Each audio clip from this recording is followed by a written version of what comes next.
Hey guys, welcome back to another monthly games.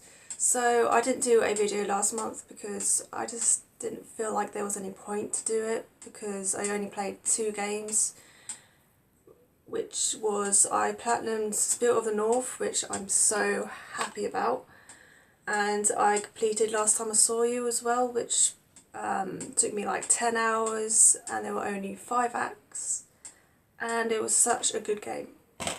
So Last Time I Saw You is a narrative driven side-scrolling game set in the 1950s where you play as a young boy in search of his crush that he sees in his dreams.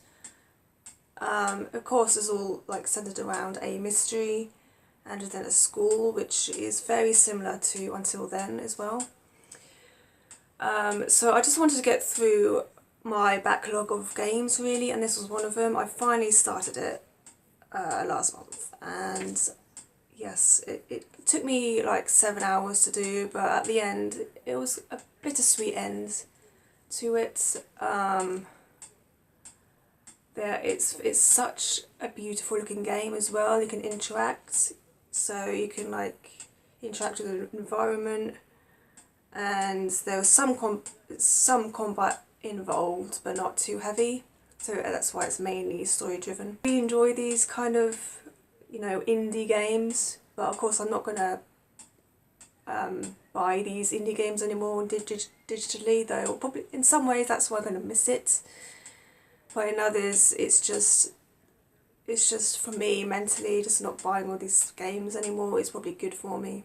So Spirit of the North, I mentioned that I platinumed. I documented all my trophies on my YouTube channel, which is this channel. It's just because it's probably the only time I'm going to document my trophies. So I'm also doing a map tour at the moment, whenever I get the chance to, whenever I actually feel like doing it.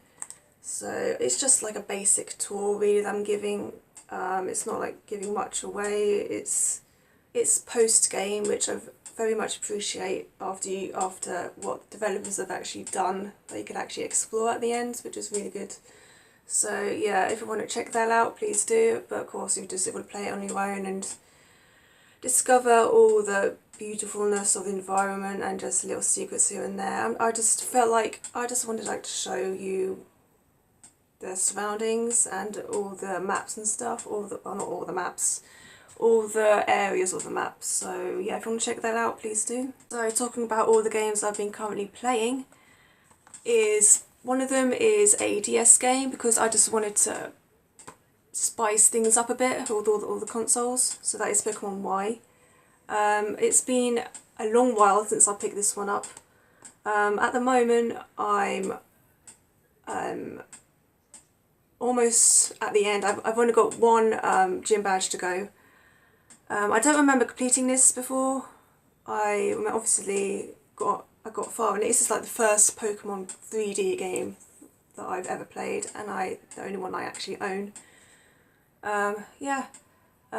So that's why I wanted 3DS in the first place, so you can actually travel around with it rather than just playing it at home, which Switches do. You could just plug it up to the TV and just play it there, which I never really liked the concept. I just wanted to, that just drowns out the whole idea of travelling with it. So what I do is I just play Pokemon, grind with the Pokemon I have whilst I'm watching TV in the background. So that's what I usually do. So I always choose a fire starter. I choose Fennekin as always. All the Pokemon I have evolved in their last evolution. I've also got Charizard as well, which is my first ever started Pokemon that I had for Pokemon Red. So he's got his Mega Evolution. So the Pokemon, I might as well just say what Pokemon I have. I have Fennekin, I have Charizard, Charmander, I have Pikachu, which is my strongest Pokemon that I have. And I have Lapras, which was given to me, I think so. I have Absol, which I caught before when I first played it, because I just loved the look of him. So he was a dark Pokemon, like a dark lion or I don't know what kind of creature you call him, but, and I also have Amara, the ice dinosaur. So usually I always need these Pokemon so I can get all these HMs to use cut and fly. So with Charizard, obviously he's my only flying Pokemon, so he's got flying, and so I've got 2 fire Pokemon in my party. I don't like bug Pokemon, not so much with grass either, though I do like Nidoran. Also Lapras with Surf, and Amara with, or Amora, that's his last evolution. So Rock Smash, and I've got Strength for Pikachu. Yeah, I just wish there was more like move slots that you can have, because 6 just isn't enough, especially when you've got all these HMs and you can't even have all these moves that you want, but you've got to fit in with the HMs as well, the actual hidden moves that you've got to have. The story is same old, but of course this makes it even more easy because you have this super training to do with your Pokemon and to, you know, boost their strength and also butter them up by petting them and playing these little mini games, which is just makes them friendlier and more manageable in battle. So yeah, that's that one. So the last game I'm currently playing is a Space for the Unbound, which is an indie game, very much like Until Then, which is emotionally heavy. So there was warning at the start of it each time you play that there was themes of suicide and mature themes. So I've played around probably 2 hours or 3 hours worth so far, and it's like again, narrative heavy. You play as a school kid with a girlfriend, I think, and he has an ability to have this book, and he can go back in time and like restore people's problems, which is very similar to some movies or another game as well. Isolated adventure, just like Until Then, and it's just the trend now with all these pixel games because of these, like Nintendo Pokemon's pixel back then, and it's just a trend now, which I don't mind because it's really good of how developers make their own games, and it just speaks volumes really that the graphics doesn't have to be fantastic to make it a really good, dense game.